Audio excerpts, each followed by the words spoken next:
ஆன்மீக சொந்தங்கள் அனைவருக்கும் அன்பான காலை வணக்கம். நம்மளுடைய சேனலில் தொடர்ந்து நிறைய சுவாரஸ்யமான ஆன்மீகம் சார்ந்த தகவல்களை தாங்க பார்த்துட்டு வந்துட்டு இருக்கோம்.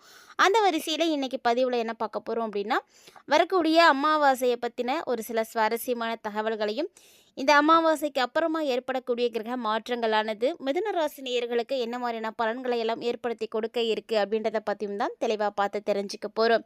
எனவே வரக்கூடிய நாட்களில் ஏற்படக்கூடிய கிரக மாற்றங்களால் என்ன மாதிரியான பாதிப்புகள் உங்களுக்கு நிகழ இருக்குது, இந்த பாதிப்புகள் போகிறதுக்கு என்ன எளிமையான வழிபாட்டு முறைகளை நீங்கள் செய்யலாம் அப்படின்றத பற்றின நிறைய இன்ட்ரெஸ்டிங்கான தகவல்களோட தான் இந்த பதிவானது உங்களுக்கு இருக்க போகுது. ஸோ வீடியோ எங்கேயுமே ஸ்கிப் பண்ணிடாமல் தொடர்ச்சியாக பார்த்து பயன்பெறுங்க. பொதுவாக அமாவாசை, பௌர்ணமி போன்ற திதிகளானது 15 நாட்களுக்கு ஒரு முறை வரும். அதாவது மாதத்தில் பார்த்திங்கன்னா மாதம் மாதம் அமாவாசை வரதுண்டு. இந்த அமாவாசை அப்படின்னாலே எல்லாருக்கும் தெரியும், அன்னைக்கு முன்னோர்களை வழிபாடுகள் செய்யணும் அப்படின்னு. ஆனால் முன்னோர்களை ஏன் வழிபாடுகள் செய்யணும், எதுக்காக செய்யறோம் அப்படிங்கிறத பற்றி இன்னுமே நிறைய பேருக்கு தெரியறதே கிடையாது. அதனால் அமாவாசை வழிபாடு ஏன் செய்கிறோம் அப்படிங்கிறத நம்ம இந்த பதிவில் தெரிஞ்சுக்கலாம். இந்த வரக்கூடிய நவம்பர் மாதம் அமாவாசை பார்த்திங்கன்னா நவம்பர் 19ஆம் தேதி அன்றைக்கி புதன்கிழமை அன்றைக்கி வந்திருக்கு. தமிழ் மாதம் படி பார்த்திங்கன்னா கார்த்திகை பிறந்து 3ஆம் தேதி வந்திருக்கு. இந்த நவம்பர் மாதத்தில் வரக்கூடிய அமாவாசை திதி ஆரம்பமாகக்கூடிய நேரம் நவம்பர் 19ஆம் தேதி காலையில் 10:28 தொடங்கி நவம்பர் 20ஆம் தேதி பிற்பகல் 12:31 வரைக்கும் இருக்குது. ஸோ முழுமையான அமாவாசை திதியாக நவம்பர் 19ஆம் தேதி அன்றைக்கி தான் இருக்க போகுது.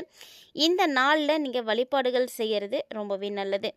அப்படி என்ன வழிபாடுகள் இந்த அமாவாசையில் நம்ம செய்ய போகிறோம், ஏன் செய்யணும் அப்படிங்கிறதையும் இந்த பதிவில் நம்ம தொடர்ச்சியாக பார்க்கலாம்.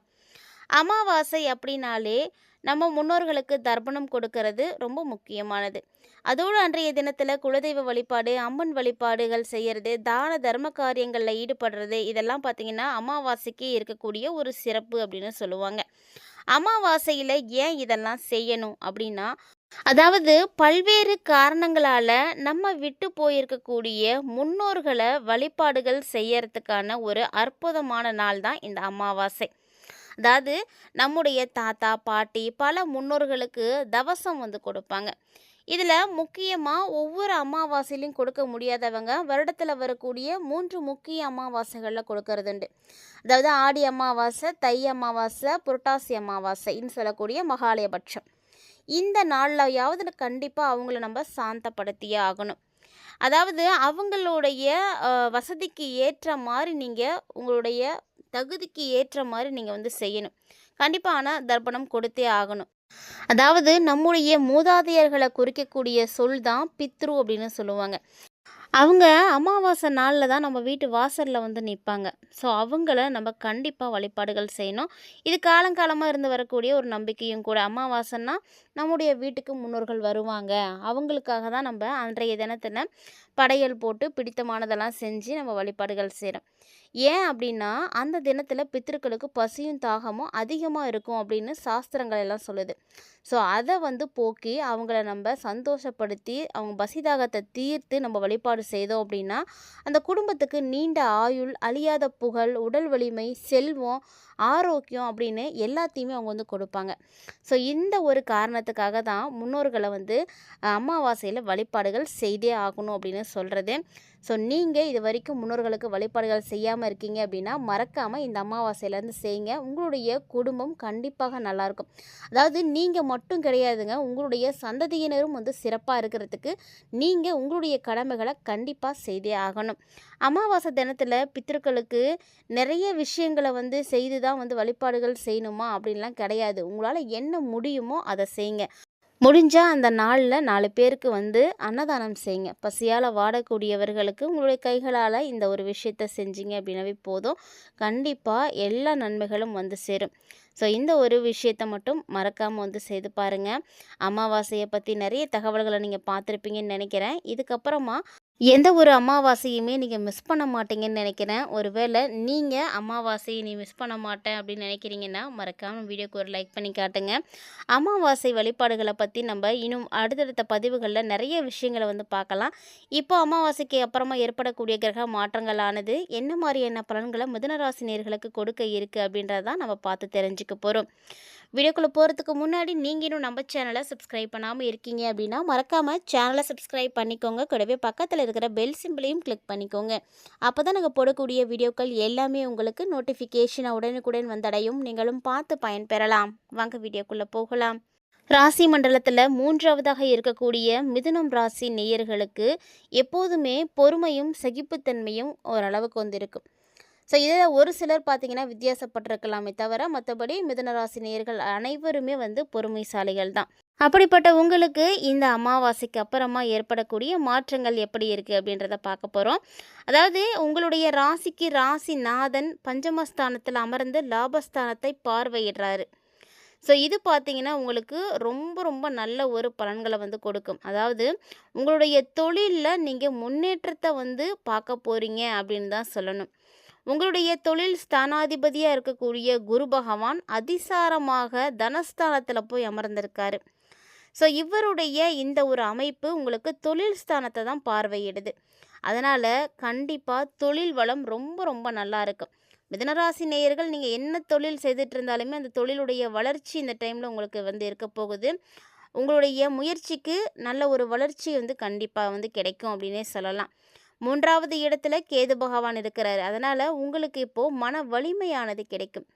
உறுதியோடு உங்களை வந்து இருக்க செய்வார். நீங்கள் என்ன விஷயத்தை செய்யணும்னு நினைக்கிறீங்களோ அதில் ஸ்ட்ராங்காக இருப்பீங்க. நீங்களாக இருக்கக்கூடிய ஒரு அற்புதமான நேரம். யாருக்காகவும் எதுக்காகவும் வந்து இப்போதைக்கு வந்து நீங்கள் விட்டு கொடுக்கவே மாட்டீங்க. அது இவ்வளவு காலமாக கூட குடும்பத்திற்காக ஒரு சில நெளிவு சுழிவுகளையெல்லாம் நீங்கள் வந்து செய்திருக்கலாம். ஆனால் இப்போ வந்து அப்படியெல்லாம் இருக்கவே மாட்டீங்க. குரு வேற அதிசார பயிற்சி வேற எடுத்திருக்காரு. குரு அதிசார பயிற்சி மிதுனராசி நேயர்களுக்கு தொழிலில் நிச்சயமாக வளர்ச்சி இருக்குது. தொழிலாக இருக்கட்டும், உத்தியோகமாக இருக்கட்டும், நீங்கள் வேலை செய்யக்கூடிய இடமா இருக்கட்டும், எல்லாத்துலேயுமே நல்ல ஒரு முன்னேற்றம் இருக்குது. வேலை வாய்ப்பெல்லாம் உறுதி செய்துக்கிறதுக்கு இந்த டைமில் உங்களுக்கு குரு வந்து உதவியாக இருப்பார். உங்களுக்குன்னு ஒரு வேலை அமையும். கண்டிப்பாக இனி நம்மளால் செய்ய முடியும் அப்படின்ற ஒரு உறுதியோட அதுக்குள்ளே வந்து நீங்கள் நுழைய ஆரம்பிச்சிடுவீங்க. சுகஸ்தானத்தில் சந்திரனுடைய பரிவர்த்தனை வந்து இருக்குது. ஸோ இதனால் உங்களுக்கு வண்டி வாகன வசதிகளானது ஏற்படும். வீடு வாங்குறதுக்கு தேவையான உதவிகள் எல்லாம் வந்து கிடைக்கும். ஸோ சுக்கிரனுடைய இந்த பரிவர்த்தனையினால் நீங்கள் வசதி வாய்ப்புகளோடு வந்து வாழ்கிறதுக்கான வாய்ப்புகள்லாம் இருக்குது. 6ஆம் இடத்துல செவ்வாய் ஆட்சி பெற்று இருக்கிறாரு. அதனால் மறைமுகமாக இருக்கக்கூடிய எதிரிகளை எல்லாம் விரட்டிட்டு உங்களுடைய மனசில் ஏற்கனவே இருந்துட்டு இருக்கக்கூடிய அந்த பய உணர்வு வந்து இப்போ வெளியே போக போகுது. இந்த பய உணர்வு உங்களுக்கு முடிவுக்கு வரக்கூடிய இந்த ஒரு டைமிங் கண்டிப்பாக நல்ல பலன்கள் எல்லாம் வந்து கிடைக்கும். அதே போல் திருமண காரியங்களில் உங்களால் ஆன உதவிகளை எல்லாம் நீங்கள் செய்வீங்க. கலைத்துறையில் இருக்கக்கூடியவர்களுக்கும் அப்படி தான் வாய்ப்புகள் வந்து கிடைக்கும். அந்த வாய்ப்புகளை சரியான முறையில் நீங்கள் தக்க வச்சுக்கோங்க. தக்க வைக்கிறது தான் உங்களுக்கு ரொம்ப நல்லது. நிறைய நிகழ்ச்சிகளுக்கு போயிட்டு வரதுக்கான வாய்ப்புகளும் இந்த டைமில் உங்களுக்கு வந்து கிடைக்கும். கல்வி அறிவும் திறமைகளும் உங்களுக்கு இப்போ நிறையவே வந்து இருக்கும். ஸோ அதிலெல்லாம் நீங்கள் உங்களை நீங்களே வந்து ஊக்கப்படுத்திக்கிட்டு நல்ல ஒரு பேர் புகழ் எடுக்கிறதுக்கான ஒரு நேரம். கல்வி பயிலக்கூடிய மாணவ மாணவிகளாக இருக்கக்கூடிய மிதுனராசி நேயர்கள் எல்லாருக்குமே இந்த டைமில் நல்ல ஒரு மேன்மை இருக்குது. சொந்தமாக வந்து நான் தொழில் செய்யணும் அப்படின்னு நினைக்கக்கூடியவங்க கொஞ்சம் அதிகமான கவனத்தை வந்து செலுத்துனீங்க அப்படின்னா அதில் நீங்கள் நல்ல லாபத்தை வந்து பார்க்க முடியும். அரசு சார்ந்த பணிகளில் இருக்கீங்க அப்படின்னா உங்களுடைய ஆலோசனைகள் ரொம்ப ரொம்ப வந்து பயனளிக்கக்கூடிய வகையில் இருக்கும். ரொம்ப நல்ல மாற்றங்கள் தான் வந்து கிடைக்க இருக்குது. இது இல்லாமல் இந்த மாதத்தில் கேது பகவான் 3ஆம் பார்வையாக ராசியை வர பார்க்குறாரு. செவ்வாய் 8ஆம் பார்வையாக ராசியை பார்க்குறாரு. ஸோ உங்களுக்கு இந்த காலகட்டங்களில் போட்டிகளில் நல்ல ஒரு சுறுசுறுப்பு கிடைக்கும். மனசில் தைரியம் வந்து கிடைக்கும். கடன் தொல்லைகள்லாம் கண்டிப்பாக மிதுனராசி நேயர்களுக்கு படிப்படியாக குறைய ஆரம்பிச்சிடும். ஸோ இனி கடனை சார்ந்த விஷயங்களுக்காக நீங்கள் எந்த ஒரு பயமும் வந்து பயப்பட தேவையில்லை. அரசியலில் இருக்கக்கூடியவர்களுக்கும் இந்த காலகட்டங்கள் ரொம்ப சிறப்பாகவே இருக்குது. ஏன்னா அரசியலில் சிறந்த ஆலோசகராக இருந்து நீங்கள் புகழ் பெறுவீங்க. இந்த காலகட்டங்களில் நீங்கள் செய்யக்கூடிய ஒவ்வொரு விதமான முயற்சிகளுமே உங்களுக்கு நல்ல பலன்களை தான் கொடுக்க போகுது. கிட்டத்தட்ட பார்த்தீங்கன்னா நவம்பர் ரொம்ப நல்லா இருக்குது அப்படின்னே சொல்லணும். மிதனராசி நேயர்களுக்கு இனி எந்த பிரச்சனைகளும் இல்லை. உங்களுடைய முயற்சி மட்டும்தான் வந்து கை கொடுக்கும். அதனால் முயற்சி பண்ணுங்கள். எதுக்காகவும் பயந்து குழம்பி போய் அப்படியே வாழ்க்கையில் வந்து இருக்கக்கூடாது. ஸோ நிறைய முன்னேற்றங்களுக்கான வழிகளை நம்ம தான் வந்து ஏற்படுத்திக்கணும். நம்ம என்ன செய்யணும் அப்படின்னு நினைக்கிறோமோ அதுக்கான வழிகள் தான் நமக்கு தெரிய ஆரம்பிக்கும். ஏதாவது ஒரு விஷயம் கிடைக்கிது அப்படின்னா அதை பிடிச்சிட்டு எப்படியாவது வந்து வெளியே வரணும். ஒரு சின்ன விஷயத்தையாவது நீங்கள் முன்னேற்றம் அடைய வைக்கணும். ஸோ முயற்சி பண்ணீங்க அப்படின்னா கண்டிப்பாக முன்னேற்றம் பார்க்கக்கூடிய ஒரு காலமாக உங்களுக்கு இருக்கும். அதில் எந்த விதமான மாற்று கருத்தும் கிடையாது. நவம்பர் மாதத்தில் பொறுத்த வரைக்கும் உங்களுக்கு அதிர்ஷ்டம் தரக்கூடிய நிறங்கள் பச்சை, வெள்ளை, மஞ்சள். அதிர்ஷ்டம் தரக்கூடிய கிழமைகள் பார்த்தீங்கன்னா புதன், வியாழன், வெள்ளி. இந்த நாட்களை எல்லாம் உங்களுடைய நல்ல முக்கியமான விஷயங்களுக்காக நீங்கள் பயன்படுத்திக்கோங்க. மேலும் இந்த மாதம் உங்களுக்கு சந்திராஷ்டமம் இருக்குது. சந்திராஷ்டமம் பார்த்தீங்கன்னா நவம்பர் 25ஆம் தேதி செவ்வாய்க்கிழமை அன்னைக்கு உருவாகுது. அதிகாலை 3 மணிக்கு ஆரம்பமாகி 27ஆம் தேதி வியாழக்கிழமை காலையில் 10:41 வரைக்குமே சந்திராஷ்டமம் இருக்குது. ஸோ குறிப்பாக சந்திராஷ்டம நாட்களில் முக்கியமாக எந்த ஒரு விஷயங்களும் செய்யக்கூடாது, கவனமாக இருக்கணும். இந்த மாதத்தில் நீங்கள் வழிபாடு செய்ய வேண்டிய கடவுள் யார் அப்படின்னா முருகப்பெருமான் தான். செவ்வாய்க்கிழமை நீங்கள் முருகப்பெருமானை வெற்றிலை தீபம் போட்டு சிவப்பு நிறத்தில் இருக்கக்கூடிய அரளிப்பூ மாலை சாற்றி நீங்கள் உங்களுடைய வேண்டுதல்களை சொல்லி வணங்கிட்டு வந்தீங்க அப்படின்னா நீங்கள் நினைத்ததை கண்டிப்பாக முருகப்பெருமான் நிறைவேற்றி கொடுப்பாரு. முருகன் மீது நம்பிக்கை இருக்கக்கூடிய மிதுனராசி நேயர்களே, மறக்காமல் வீடியோக்கில் இருக்கக்கூடிய கமெண்ட் பாக்ஸில் ஓம் முருகா போற்றி போற்றி அப்படின்றத மறக்காமல் கமெண்ட் பண்ணுங்கள். முருகனுடைய அருளால் உங்களுடைய பல வேண்டுதல்கள் நிறைவேறக்கூடிய ஒரு தருணம்.